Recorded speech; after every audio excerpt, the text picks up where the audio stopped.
What's up, y'all? It's your boy Cool Fish. I got this request to talk about Chinese comedy and humor from a longtime supporter. But unfortunately, we suck at it. So turns out I'm here to talk about why Chinese people ain't got no humor. Shout out to Chubby Pillbug. This one's for you, brother. I mean, if I want to talk about Chinese comedy, I gotta talk about something unique. I ain't gonna talk about movie or TV shows. I gotta talk about something that can only be found in China. Something that has been here for almost 200 years. xiangsheng. Alright, let me put on some videos. As you can see, this art form is very similar to stand-up. The performers on the stage talk some funny shit. The difference is the performers wear in full costume, and it is normally performed by two people. The guy on the left stand outside the counter, the guy on the right stand behind the counter. In Chinese, we call them dougen and penggen. And that's pretty obvious, but those appearances say something about our culture, so let me dig into it. Xiangsheng is a traditional art form. In China, no matter what it is, as long as it has something to do with tradition and is fairly acceptable in the CCP era, and you depend on this profession for a living, you gotta try hard to utilize the traditional factor as a gimmick for advertising. Because Chinese people love to be seen as highly cultured. We take pride of it to ease the hard feelings of being a citizen in a third world country, so not only xiangsheng performers gotta wear this stupid costume, they also have to practice the so-called 4 lessons. 说学逗唱4门功课啊，脱鞋就唱啊，脱鞋就唱啊，什么？说学逗唱啊，说学逗唱。对 which means talk, learn, amuse, and sing respectively. Alright, it's gonna be pretty boring for me to give you a lecture upon it, so let me put it this way. Imagine you live in China 200 years ago. You ain't got no job, you ain't got no business, you wanna make a living on the street like this, by giving everybody a good time to make their day. The first thing you wanna do is to draw some attention by singing. That makes you stand out from all the other noises on the street. And people curious, they come over, they form a circle. Then you start talking.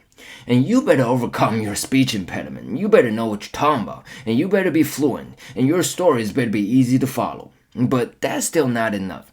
Because nobody cares about your personal stories. You gotta build some connections with your audience. And that requires some cross-field knowledge, including imitation, which is the learn part. And last but not least, you gotta crack some jokes. Be amusing, be entertaining. When you're done, the audience gotta have the feeling of time well spent. That way, they might reward you with some hard cash. You see, it's not much difference from stand-up. It's supposed to be fun. Otherwise, how could this art form be preserved for 200 years? So, am I trying to make something out of nothing by accusing Chinese people ain't got no humor? Whatever you think for now, man, watch and learn. You see, it's been 200 years ever since the first xiangsheng artist made his first penny on the street. And ever since that motherfucker gets some recognition, there's people started worship him as shifu. They try to make a living too. Unfortunately, the reality is not everybody have the talent. But if you made your name on the street, you want to build your reputation. So you came up with this 4 lessons bullshit. On the one hand, you give the wannabes a guidance and standard. On the other hand, you provide some credibility to the world to respect your profession. But you know damn well, most of your so-called students just don't have it. They just can't tell the same joke like you did. They don't have the charisma. It's like a rap school. You never heard of it because that's not something you can teach. However, it does make it becomes an industry, especially in this era. Xiangsheng performers are not just limited to one profession. Their original Xiangsheng group is like their brokerage firm. When they get famous, they attend TV shows, they make songs, they shoot movies. They don't necessarily have to be funny, and they just show up a lot. Then, a lot of people know their name, and they're good enough to get bigger bags. But you're confused, and you're like, if they're no longer funny, how come people buying this shit? Now we're getting somewhere. You see, xiangsheng has developed. It plays a huge part in China's entertainment nowadays. The performers are not just saying whatever is funny on the street no more. They're on stage, they're on TV, they're on social media, they're everywhere, performing for all kinds of people from different regions, from different culture. A lot of people get offended for the funny shit. And you don't want to hurt their feelings because they gossip on social media. And they might hurt your reputation, the group's reputation, the whole industry's reputation.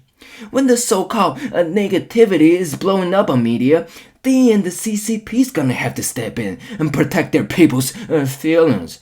And you're gonna be labeled as unmoral. But why Chinese people have such low tolerance for jokes? Because everybody is stressed out by the Chinese dream. Everybody worked their soul out for GDP. They're not happy with their life. Their schedule is too tight. Their relationship is too overwhelming. They ain't got no time to work on themselves, improve their characters. They ain't got no time to recognize the world and build a perspective of human civilization is just a joke after all. Everything is dead serious. They're sensitive to their own bottom line, so they're easily offended. The CCP don't really care if you're happy with your life or not. You just go ahead and produce as hard as you can, and that's what I want to see. Besides that, if anybody annoys you, distracts you from being productive, we're gonna take care of it. In this case, if you're a performer, you better avoid any topic involving sex, violence, politics, race, even sexuality, stereotypes, celebrities. You can't make fun of them. Even with the audience, the interaction is limited to showing love. Imagine Chris Rock is not allowed to make fun of white privilege. Imagine Russell Peters is not allowed to make fun of Indians. Imagine Cat Williams is not allowed to talk about weed. Imagine Bill Burr is not allowed to make fun of women. And imagine no comedian is allowed to curse. But on the other hand, Chinese audiences are easy to be pleased. Chinese audience don't expect actual humor from the performers. It's not necessary for them to get a good joke. They just want to relax. They just want to fit in the vibe. They just want to laugh with other people because their life is too stressful. And don't forget, xiangsheng represents tradition. Attending such event and having a good time makes them feel cultured. So you start seeing motherfuckers making corny-ass dad jokes on the stage, and people's loving it. You're like, what the fuck? Yeah, man, we Chinese people just living the little bit of life we got left. We're simply too busy to take any joke. But there is still a very good xiangsheng duo, Guo Degang and Yu Qier. They're so experienced and they can make something out of nothing. And they're generational talent. Besides those two, there is no comedian but ass kisser in Chinese stand-up. We had some good movies though, but that's another story. 懂了，知道吗？这咽了，我这得多大瘾呢？我这个。捧马三立最难。为什么呀？马三立先生说呢，你给我站一个呀，宝贝儿，你就有饭了。